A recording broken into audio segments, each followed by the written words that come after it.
Nathan Dale Turco, what's up, my man? How you doing? I'm doing really well, man. How are you? Good, bro. I'm super stoked that you are on this, and I am honored that you would take the time in a busy season. You know, for most, it is Easter week. It is Easter week. And you have had a recent transition that I want to dive into. Your new role. Yeah. But you should be extremely busy right now, and you probably are. So Good Friday service. I really do appreciate you being on this podcast. I think it's going to be awesome. Thank you for being here. Nathan, tell us who you are. Give us a little background about yourself, and we'll dive into this. Oh, man. Honored to be here. Dylan, you're awesome. And my name's Nathan. Have a wife, 4 kids, and live here in Phoenix, Arizona. I serve at a church called Living Streams with a really incredible team. It's just absolutely amazing. And I lead a ministry called Dwell Ministries, where we champion and encourage creative leaders and church leaders and any and everyone in between. And it's been a labor of love for many, many years. We've been doing a thing called Valley Worship Gathering here for about a decade here in Phoenix. And we've been really blessed with the favor that we've gotten here in the Valley as we've just tried to really create environments where creative leaders can kind of just come with no strings attached and connect and meet each other. And we kind of just end every gathering we do with, hey, exchange numbers with 2 or 3 people you didn't know before you before you were here. And we've just watched it grow. It's been awesome. Dude, I was at Dwell just a few weeks ago, and one of the highlights for me, taken away from Dwell, of course, we were a sponsor. We came in and we hung out, but you know, one of the highlights, I had several highlights. One, seeing my buddies, you guys so we became friends last year, and we just hit it off and became good friends from the get we met each other. Yes. So anytime I get to come into, so over the last year, I've heard about Dwell. I've heard like, hey, Dwell's happening, but until you see it, it's like, it's cool. I'm here to support whatever you need. But then when I go and see it, I was just like, it was just so sweet, man. It was just such a sweet time of worship for me and our guys. Joel, one of our project developers, hit me up and was like, or Brian, one of the two, just said, hey, just the fact that we were able just to worship together. Like, we don't get to do that often, because when we're at conferences, we're in work mode and we go out in the lobbies and we're shaking hands and we're loving on leaders, whatever we do. Or our developers are at churches working on projects, and we're just distracted, right? Yeah. Not distracted from our job, but distracted from the idea of just doing nothing, but just sitting in the presence of God. And we were able to do that at Dwell. And I'm just going to be so awesome. honest with you. It's been a while since I've been able to just disconnect and sit there with my hands open and be challenged and encounter God in that way. And so, dude, it was sweet, man. It was just a sweet, sweet event, and we are stoked to be a part of it and watch all the life change happen within worship creatives and production guys. And dude, it was awesome. That's so cool. It was really awesome. Well, go ahead. I was going to say, man, we were honored to have you guys. You guys were such a blessing to the entire team. For those of you guys who don't know, Amplio came out and they hosted the Amplio Lounge. They had songwriters in there. We did a songwriter breakout at like 10 p.m. and we were like, who's going to come to this? And then it was standing room only, all packed into this little tent. Everyone was freezing. Everyone was trying to find clothes for the artists because none of them brought jackets. So I had this random box that my wife had brought to me. I had bought some random sweatshirt off of Poshmark or something. And John Egan had like no jacket whatsoever. And I was like, here you go. It was such a quirky and like just beautiful night of community. And it was really cool. And it was life changing. Like, nothing fuels me up more than watching worship guys and creatives and production guys experience life change. Yeah. Because we are so often in the weeds of doing what we do. And this is perfect segue, because Dwell is an environment that you guys have created for us worship guys to come in and not worry about anything. Yes. And so therefore we can only encounter God. And I just literally said that, which segues us into the topic of this podcast, which is get your head up, you're missing it. And so I think it's great. But before we dive into that, tell us about your book.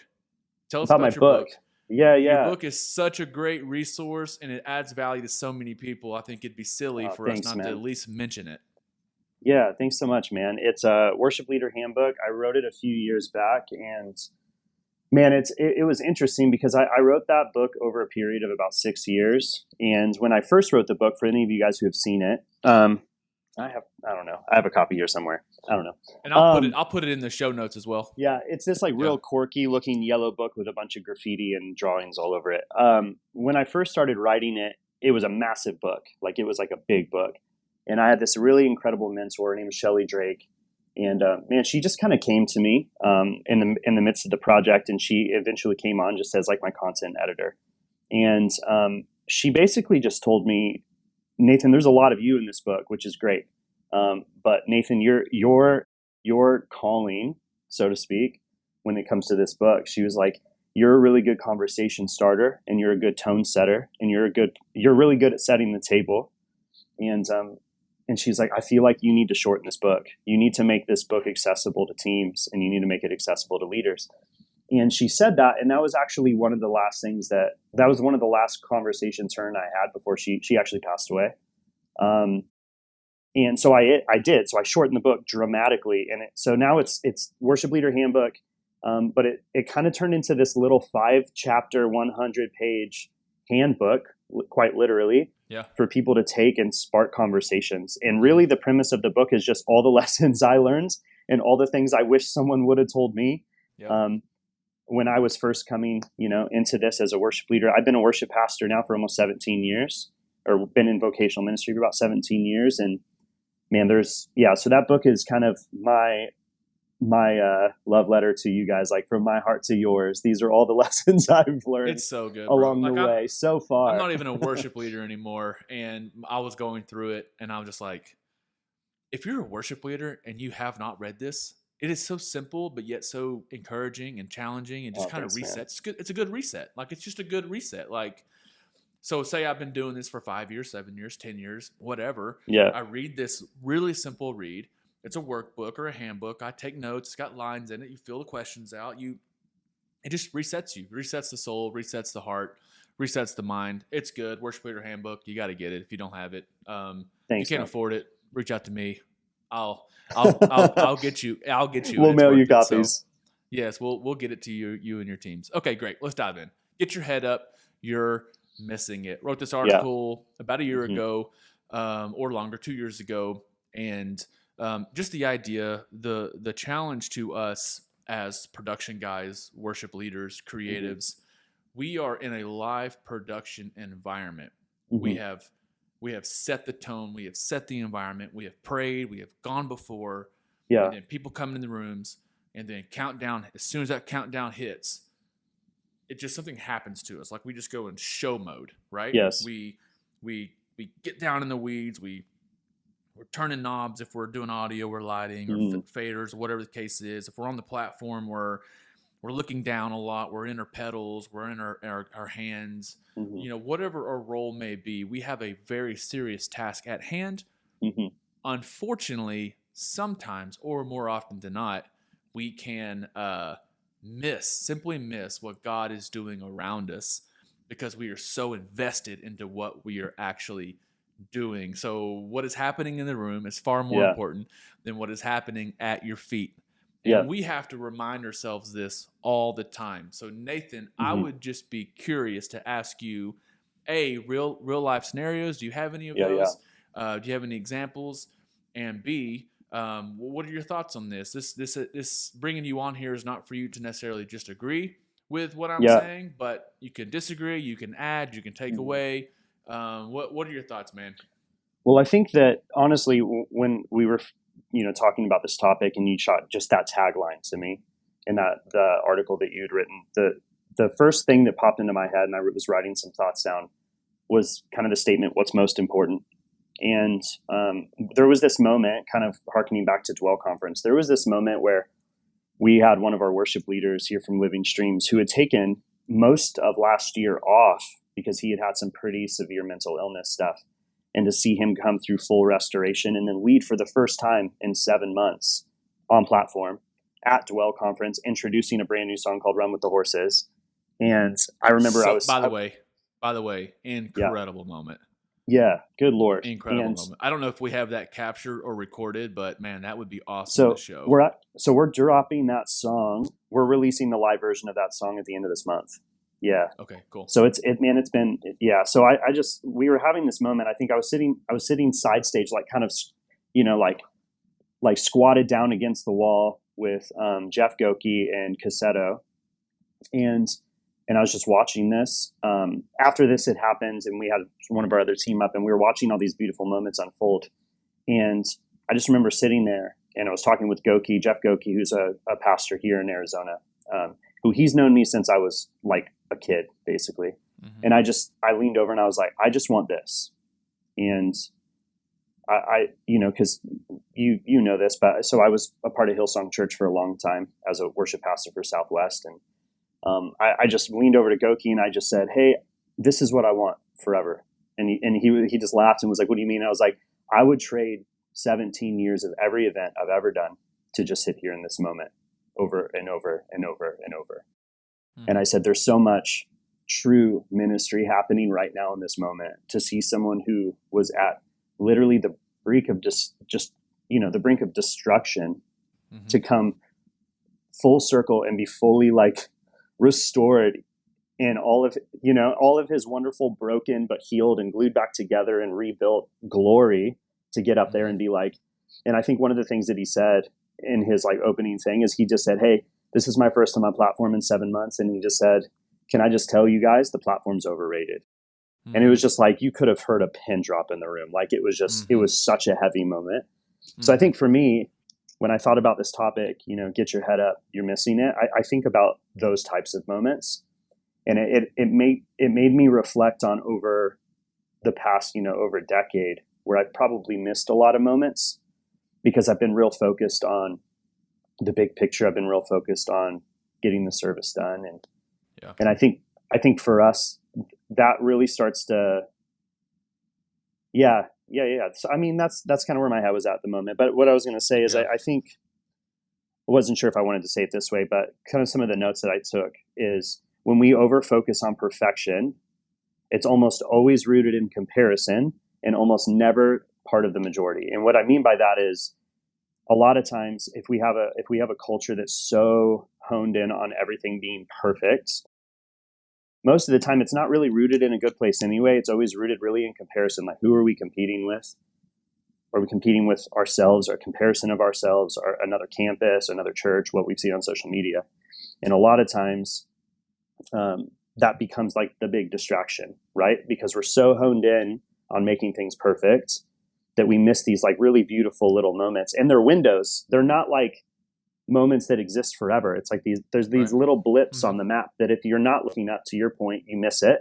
And then you just missed it. Like there's no redo, Mm-hmm. That's right. So those are my first thoughts. How many evaluations have we sat in on Monday and someone says, "Hey, did you guys see this moment?" And we're all sitting around going, "No." Yeah. We didn't see it. We didn't feel it. We didn't experience it. And yes. And just what if God is saying, "Hey, I'm going to speak to you today in a new way. I just need you to be looking for me." Right. Yeah.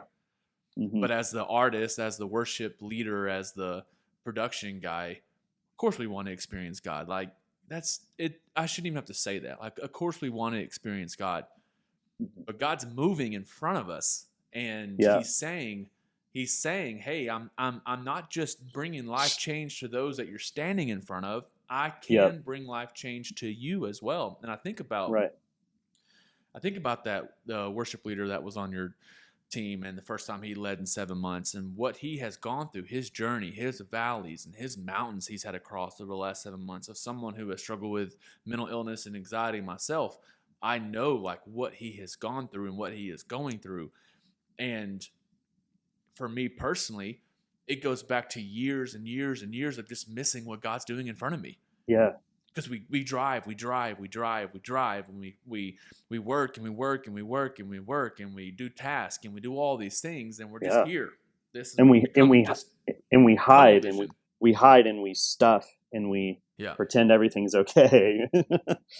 That's right. And we beat ourselves up. We say we rehearse a transition, and the transition falls and it doesn't do what we want. Well, we can't move on from that. And so the next Yep. 45 minutes of the experience, we are only thinking about that. And it's just like, you got to move on. You're going to miss what God's doing. And Yep. so it's such a good word. And going back to what you said about you just leaning up against that wall and just saying, this is what I want. This is what I need. Mm-hmm. That goes for all of us. We've got to make this a priority going in the future. We, as a church, Yep. And where we're headed, are not in a place where we can we can loose our grip up off this topic, off this situation. As leaders, we always have to be constantly encouraging and reminding our teams, those that we lead, to pick your head up and do not miss what God is doing around you. Right? Yeah. So Mm-hmm. I don't know, man. I just keep going back. It's so funny because of all the podcasts we've done so far, I think this is number 10. Okay. This has been brought up, I think, in every podcast. Yeah. Somehow. In any topic, it always finds its way back to this moment of, just remember, pick your head up. Don't get lost in your task. So right. There's a lot of times I'll get the question if I'm doing like a conference or I'm doing a Q&A time, they'll ask like, how do you keep the main thing on a team that you're leading, right? So let's say you have a whole group of people, a whole staff or a whole volunteer team, whatever it is, and they're all looking to you to try to help set the tone.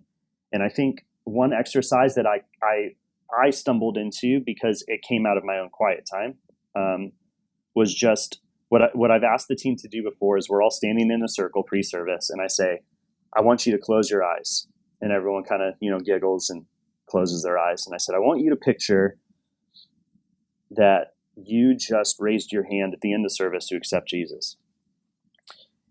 And keep your eyes closed. I'll tell them to keep their eyes closed, and I'll say, now I want you to picture you're walking up to the front of the room to pray with someone.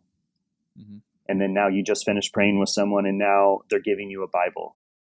And you're by yourself, and now service is wrapping up. House music's coming up. Cue house music, post-service playlist up, post-service lighting up. Everyone starts to kind of walk around, and you're still in the moment.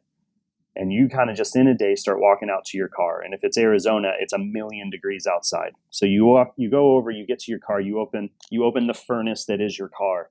You lean in and you start it, and you stand up in the parking lot and you wait, and you pull out your phone and you go, who do I even tell that I just accepted Jesus? Like, what do I do? Where do I start? And then I tell the team, like, open your eyes. I'm like, that happens every week, every single week. That moment happens over and over and over and over. And these people who are meeting Jesus, it's not just changing their lives, it's changing their kids and their spouses and their families, and generational moments of just complete, we're breaking the line and we're pursuing Jesus, Mm-hmm. And absolutely. Helping the team understand, like, every single thing we do is pointed to that moment. We're there to give Jesus praise. Like, we're the church. Like, we're going to worship. Like, that's a given. We're going to do that. We're going to make him known, and we're going to give him all the focus and all the attention. He's going to minister to us. But when we're doing a service, right? So when we're producing a service and we're leaning toward that end moment, like, that moment happens all the time. And we have to be able to make it real in our spirit. So we take those moments every once in a while to kind of remember, this is a real person awkwardly walking to their car, literally right now in this moment, that has no clue what to do next. Like, if that doesn't make it so good. Yeah, if that doesn't make it real, I don't know what will. That's so good. And you know what? That has nothing to do with your role and task on the weekend. Nothing. We had some gear. We had some gear failing the other day. Here at Living Streams, we got a new projector in, and it crashed like 15 times in one service. We were like, tight, awesome. Yeah. And I know some people that can help you with that. Oh my gosh, bro! Digital projection, just that rainbow logo on the screen. Yeah. So someone was like, "Are you guys getting paid by digital projection to just promote, because it keeps popping up there?" I'm like, It's not a good time. You're like, write your note down and put it in the box. Sweet Lord. So Stuart, who oversees all of our production stuff here at Living Streams, sweetest dude ever. He was standing there, and there were a couple team that were just starting to really like get anxious and really kind of like, oh my God, like they were stirring up. And he looked at him and he goes, "Hey, I just want to remind you, it literally doesn't matter.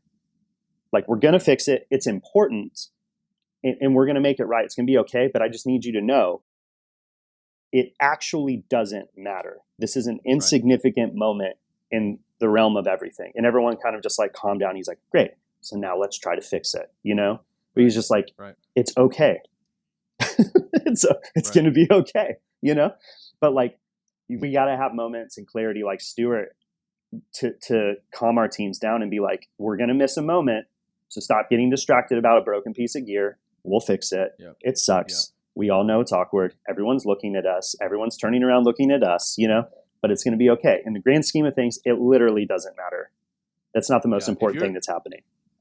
If you're listening to this podcast or watching and you are wondering to yourself, okay, how can I apply that to my life? Listen who is telling you right now that it is important and that we want to strive for excellence in the experience. But at the end of the day, God is still God. God is still going to move. You just got to trust that God's going to move. Out of all people, man, I have been paid for 15 years to make the worship experience good. I'm a professional critic. I get to criticize, and then I have to make it better. That has been my job for 15 years in the church. And what we are saying to you is, yes, strive for excellence, do it. But when something goes wrong in the service, at the end of the day, it just does not matter. God is God. God's still going to move. And that's his promise. And we can lean on that, as sometimes we don't want to. So a practical step here. So for the listener, someone's listening going, this is all great. I've heard this before, or maybe I've not heard this. How do I apply this to myself? So quick story here. We were at Central in Las Vegas where I worked. We went all big in production and worship, specifically at Christmas and Easter. And one Easter or Christmas, can't remember, we brought in a girl, and she was awesome. And she was one of Usher's dancers for years. And so she was very, very talented. She knew what she was doing. She was not saved. She wasn't a believer, and she made that known. She let us know that she was a Buddhist and was pursuing that faith or whatever you want to call it. And we knew that. And we were like, hey, you know what? We're going to pay you to come in and just help us with choreography when it comes to our dancers and our vocals moving in and out of arrangements. If you're thinking, what in the world is this a church? Yeah, just centralonline.tv. Just check it out. You'll know, you'll know right away what I'm talking about. I mean, they are reaching thousands of people for Jesus every year. And so I was over worship and production there. And so we brought her in, and she just stopped us. She literally looked at me. I was producing. She looked at me and she goes, can I stop this for a second? We were in rehearsal. She goes, can I stop us? And I was like, yeah, sure. Like, she wanted to stop the whole thing. And so for me, I'm like, wow, she feels really confident. Like, she's going to walk in front of all these people, all of our production team, all of our worship, and just stop us, right? And I said, yeah, go for it. She walked up stage. She said, everybody stop. And she gathered everybody around. And we're all leaned in because we're like, she knows what she's doing. And we brought her here for a reason. So we're leaning in. And she said, you guys are doing such a great job, but there is this natural barrier between you and those that you're trying to reach. You're on stage having fun. You're on stage doing your thing, but you are only doing it, for what I can tell, for you. Where is the connection between you and us out here? Damn. She's up there. She's up there pastoring the team. She's not a believer. Right. And I'm just like, this is incredible. Yeah. No better person to remind us that when we're on the platform and doing what we need to do, that we need to get our heads up and connect with somebody out into the congregation or the audience or whatever you want to call them. Because those people need to feel a connection from us. Yes. So just a reminder, like, man, real life scenario. And we brought that girl back. We brought her back several years, and we would catch her going into the our bookstore and buying like Bibles and buying Judd's books and all these things, that she was starting her own journey. Like, she was like, our teams were actually finally able to connect with her through breaking that barrier. So practical step, if you're leading your team huddle this weekend or your community time or whatever you call it, just encourage your teams. There's this barrier between us and them. We have to mentally and spiritually break that walking into this weekend before service starts. And so that's so I don't good. know, that's just a quick story time for me. I don't know if you have any practical steps. No, it's great. Well, I think, we need to be committed to excellence, but not obsessed with perfection.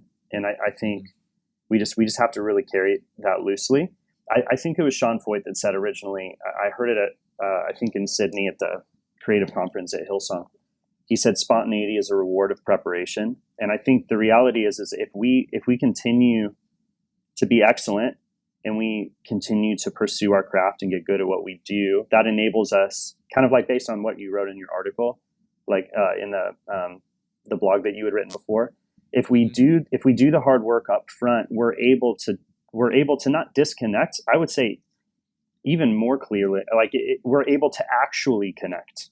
We're not able to disconnect and go on muscle memory. We're able to truly connect with everything that's happening around us, because I think someone said this a long time ago. I don't remember where I heard it originally, but we talked about in regards to performance and when you're on platform, everyone has 100% capacity, right? So everyone's capacity is different. Everyone's 100 is different. But the more people you put into the room and the more pressure you put on that person, the lower the capacity. It compresses you. So let's say you're at home alone in your room and you're a guitar player and you're just shredding it away. You're playing at your 100, right? And then you put yourself in a room of 2,000 and it pushes your capacity down. Now you're playing at 60. You hit a couple fumbles because of the nervousness of the room and stuff. We as leaders, whether we're doing production or maybe we're service producing or whatever, and for you, preparation is knowing the service inside and out, knowing every single cue, every transition. Our preparation needs to be one of the most important. Like we need to, what am I trying to say? Like we need to understand that our preparation is so important so that when we get into those moments, we can truly fully connect in the room. I know I'm saying that in a really long way and I'm repeating myself, but like, it's so important. No, that's great. No, I mean, it's everything. It's everything. Like if you're not prepared and you're walking into an environment, how can you physically get out of your task? You can't. Yeah. Because you're trying to figure out as you go, So I just, believe it or not, I have started doing audio now for a church that I'm going to here in Knoxville. I love it. That's awesome. It's a church plant. And I'd like, hey, I want to get involved. And they're like, well, we need someone to do audio. Yeah. And I was like, oh, God, like I'll figure it out. So of course I go MXU and I'm just trying to learn all this stuff. And the church is so new and it's so fresh and it's just everything. The worship leader, he's an incredible kid. He's so talented, but he's learning as he goes. And there's no songs attached. There's no MP3s or WAV files attached to any of the songs. And so I physically cannot listen to these songs to learn how to even like know like where the guitar part's coming in, where this. So as an audio engineer, this last weekend, of course I am more head down looking into how I can do this, and because I'm not prepared. Right. Like it is everything. Being more prepared, you can relax and let loose and just know based off your being prepared that you can actually just do it and encounter God at the same time. So I'm right there with you, man. I fully agree with what you're saying, and that is a great word. Yeah. Well, I think, and then on a practical level too. So as a worship leader, how this I think plays out, a lot of people will look to leaders like Brooke Lidget-Wood, or they'll look to Joel, or they'll look to John Egan or Rosier, and those guys, and they'll watch them and they'll just be like, man, these guys are legends. They're just so good at leading worship, right? The thing that people don't see is they put in so much time behind the scenes to get good at what they do, so that when they're in the moment, you'll watch those guys, man. Those if you've never watched any of those people I just said lead worship, they all do the same thing. They walk out and they're looking at the room. Like they're just scanning. They're not thinking about what they're singing next. They're not thinking about the transition. They're just watching the room and they're saying, Holy Spirit, what are you trying to do? They're so like, they've done so much prep work that in the moment, they're just in the moment. And to you, like what you were saying, they've broken that barrier and they're just reaching out. They're reaching out straight into the room and they're going, what does this room need right now? Like I've watched Joel before during a monstrous service stop the entire show because the room wasn't ready. Like he walked out, everything was going, pre-roll was going, lights went black, big cross in the middle, it starts to swell, and he goes, Nigel, stop. And he stopped the whole thing, the entire freaking thing, and just walked up with his acoustic and was like, I think we're supposed to start this way instead. We're not ready. And he's people come together. Like he just hijacked the whole room. Because Why do you think he did that? I think he looked out across the room and he realized that I think he saw people jumping onto a train way ahead. when in reality, we needed to do the groundwork first. And Joel specifically is really attuned to being like, wait, slow down. I know you're excited. I know you want to be pumped. I know you want JD to come out here and yell, "Do you love Jesus?" and have everyone scream. He's like, but if you don't understand why we're doing all that, then we're starting on the wrong foot. We're skipping steps here. And someone like Joel is really good at pulling it back and being like, no, there's no shortcuts. Don't skip the steps. Like, let's make this about Jesus first, and then we'll get there, and it'll be awesome. Yeah. But we can't skip the steps. So, worship leader, you can be the spiritual thermometer in your room. Don't rely on that to be your pastor who's probably backstage preparing for the message, the gospel. You can walk in and be like, actually, I can be the one that sets the spiritual temperature in this room and hold our teams accountable for that. Because when you were saying that, Nathan, that's what I was hearing. Joel walked out and just saw the spiritual temperature wasn't there. Right. And for whatever reason, God had assigned him for that position and that night in that arena. And he walked out as the pastor and said, I'm held accountable for this. Yes. And I'm going to stop us and I'm going to realign us. Yep. And so that's a great story. And one last story, because we're already at 31 minutes, believe it or not. This has gone by so fast. I have a story, too, that I want to share just because I think it can add value. So I was in church planning for some years, and they still do, but we would sing and play in our parade. Wait, did you say parade? Yeah, like the Christmas parade every year. So we would build this giant float, and we would have a full band. And I would just be up there with my faux hawk and just skinny jeans screaming Little Drummer Boy or whatever the song was.